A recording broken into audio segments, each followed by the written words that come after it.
Assalamualaikum warahmatullahi wabarakatuh. Selamat pagi untuk kita semua. Pada pagi hari ini kita akan melaksanakan seminar proposal biologi, di mana pemakalah pada hari ini adalah Nurai Ade Borutarigan dengan judul makalahnya atau dengan judul proposalnya pengembangan lembar kerja peserta didik atau LKPD berbasis Problem Based Learning atau PBL pada materi pencemaran lingkungan di kelas 10 IPA SMA Negeri 21 Medan tahun pelajaran 2019-2020.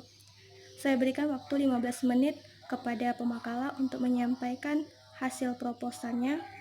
Kepada pemakalah saya persilakan. Baiklah, terima kasih kepada moderator. Saya Nurai Ade Brutarigan dengan NIM 4173-141049 Program Studi Pendidikan Biologi akan mempresentasikan proposal penelitian saya yang berjudul Pengembangan Lebar Kerja Peserta Didik atau LKPD berbasis Problem Based Learning atau PBL pada materi pencemaran lingkungan di kelas 10 IPA di SMA Negeri 21 Medan tahun pelajaran 2019-2020. Nah, untuk yang pertama yaitu bab 1 pendahuluan. Nah, latar belakang masalah pada proposal penelitian ini yang pertama yaitu kurikulum 2013 menginginkan proses pembelajaran dilaksanakan dengan interaktif, inspiratif, menyenangkan, memotivasi peserta didik untuk berpartisipasi aktif. Yang kedua yaitu pembelajaran adalah proses kegiatan belajar mengajar yang terjadi antara peserta didik dengan guru. Nah, pembelajaran biologi seharusnya dilakukan dengan cara menyenangkan. Nah, guru harus mampu menghadapi persoalan tersebut. Yang ketiga yaitu salah satu strategi pembelajaran dengan menerapkan pembelajaran Problem Based Learning atau PBL. Nah, pembelajaran PBL atau Problem Based Learning memberikan masalah yang nyata dalam kehidupan sehingga menuntut siswa untuk lebih aktif berpikir dalam memecahkan suatu masalah. Yang keempat yaitu guru mengekspos ide-ide peserta didik lewat penggunaan sumber belajar. Nah, sumber belajar yang digunakan berupa LKPD. Nah, yang kelima yaitu LKPD berbasis Problem Based Learning atau PBL bertujuan agar siswa dapat memecahkan permasalahan dengan mengumpulkan informasi untuk membentuk solusi dari masalah yang diberikan. Nah, untuk selanjutnya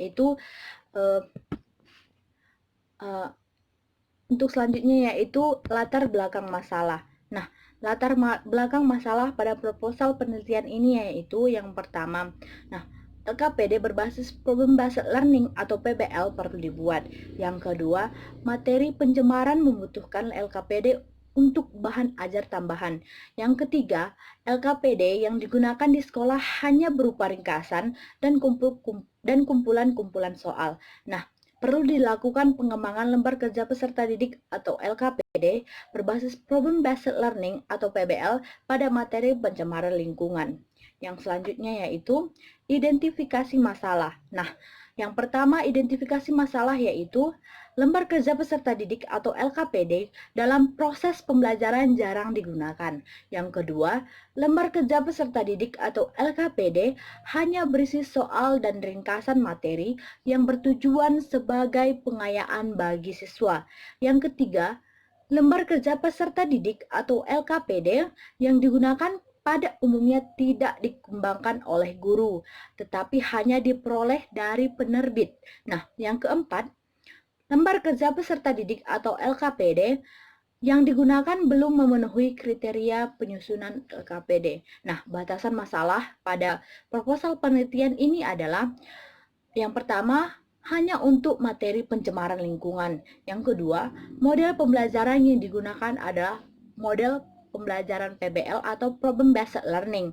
Yang ketiga yaitu menggunakan model pembelajaran 4D yang bagian disseminate hanya sampai uji lapangan terbatas. Nah, yang keempat yaitu LKPD dibatasi pada penilaian ahli materi, ahli pembelajaran, respon guru, dan respon peserta didik. Yang selanjutnya yaitu rumusan masalah. Adapun rumusan masalah pada penelitian ini yaitu Yang pertama, bagaimanakah tingkat kelayakan LKPD berbasis problem based learning pada materi pencemar lingkungan berdasarkan penilaian dari ahli materi?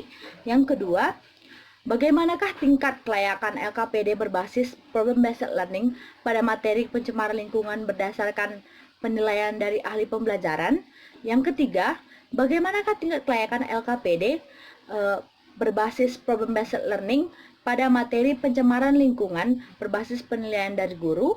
Nah, yang keempat, bagaimanakah tingkat kelayakan LKPD berbasis problem based learning pada materi pencemaran lingkungan berdasarkan penilaian dari siswa? Nah, yang kelima yaitu bagaimanakah ketuntasan belajar klasikal siswa setelah menggunakan LKPD berbasis problem based learning pada materi pencemaran lingkungan? Nah, selanjutnya, manfaat penelitian ini yaitu yang pertama bagi guru. Nah, bagi guru, manfaat penelitian ini yaitu sebagai pedoman guru dalam mengajar untuk menerapkan pembelajaran berbasis problem based learning.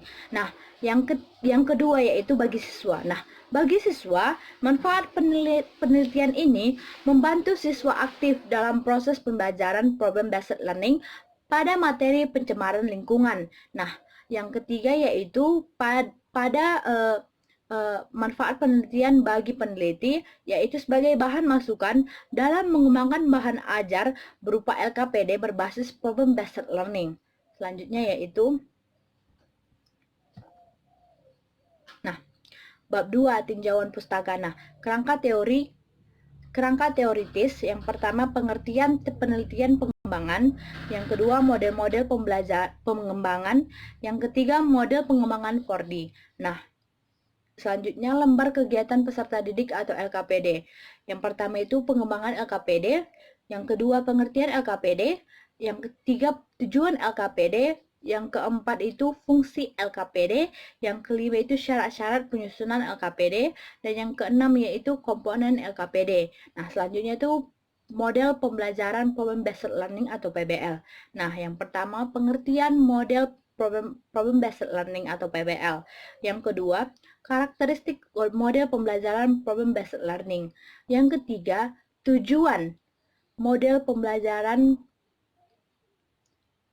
problem based learning. Yang keempat yaitu keunggulan dan kelemahan model pembelajaran problem based learning. Yang kelima yaitu sintaks model pembelajaran problem based learning. Selanjutnya itu analisis materi pembelajaran. Nah, analisis materi pembelajaran yang pertama itu pembahasan materi perubahan lingkungan. Yang kedua yaitu analisis KI dan KD-nya. Nah, selanjutnya bab 3, metodologi penelitian.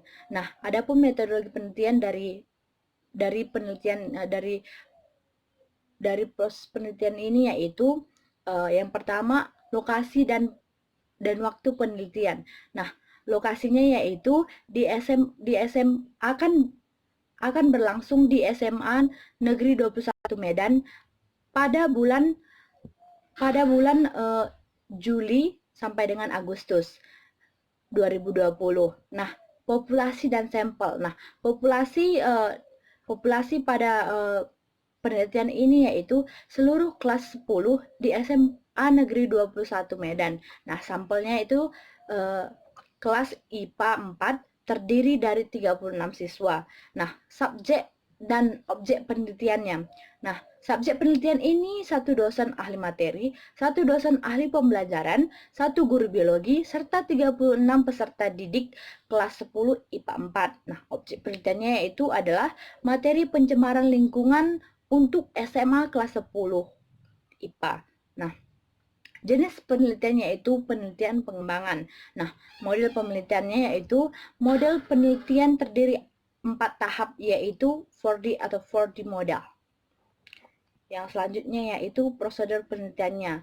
Nah, prosedur penelitiannya itu di sini yaitu analisis awalnya. Setelah analisis awal, analisis kurikulum, analisis teman-teman bisa baiklah pada metode penelitiannya yaitu untuk instrumen pengumpulan datanya. Nah, instrumen yang digunakan untuk mendapatkan data pada penelitian pengembangan ini adalah instrumen penilaian produk yang telah dikembangkan peneliti. Nah, pada penelitian ini, peneliti menggunakan instrumen yaitu berupa angket. Nah, yang pertama itu validasi oleh ahli materi. Yang kedua yaitu validasi oleh ahli pembelajaran. Nah, yang ketiga respon dari guru biologi. 4. Respon dari peserta didiknya sendiri.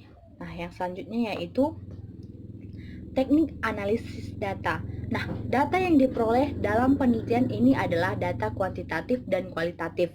Nah, data kuantitatif berupa skor jawaban angket penilaian dari validator. Nah, sedangkan data kualitatif berupa tanggapan saran yang diberikan validator, guru, dan siswa. Nah, analisis data dalam penelitian ini adalah deskriptif, di mana teknik analisis data dibagi menjadi dua bagian, yaitu yang pertama, analisis data untuk hasil angket validasi dan guru biologi. Nah, yang kedua, analisis data untuk hasil peserta didik. Baiklah, demikian hasil presentasi saya kembalikan kepada moderator. Baiklah, pemakala telah mempresentasikan atau menjelaskan hasil dari proposalnya. Kepada teman-teman yang ingin bertanya, saya persilakan. Baiklah, kepada Putri Imansari, saya persilakan untuk bertanya kepada pemakala. Baik, terima kasih atas kesempatan yang telah diberikan oleh moderator kepada saya. Saya Putri Imansari ingin bertanya mengenai pemaparan yang telah Saudari Nurai sajikan. Yang ingin saya tanyakan ialah, mengapa Saudari Nurai memilih strategi pembelajaran berbasis PBL atau Problem Based Learning untuk penelitian ini? Kemudian apa keuntungan dari strategi pembelajaran PBL tersebut? Terima kasih. Sekianlah seminar proposal biologi pada hari ini. Jika ada kesalahan saya mohon maaf. Saya akhiri dengan ucapan wassalamualaikum warahmatullahi wabarakatuh.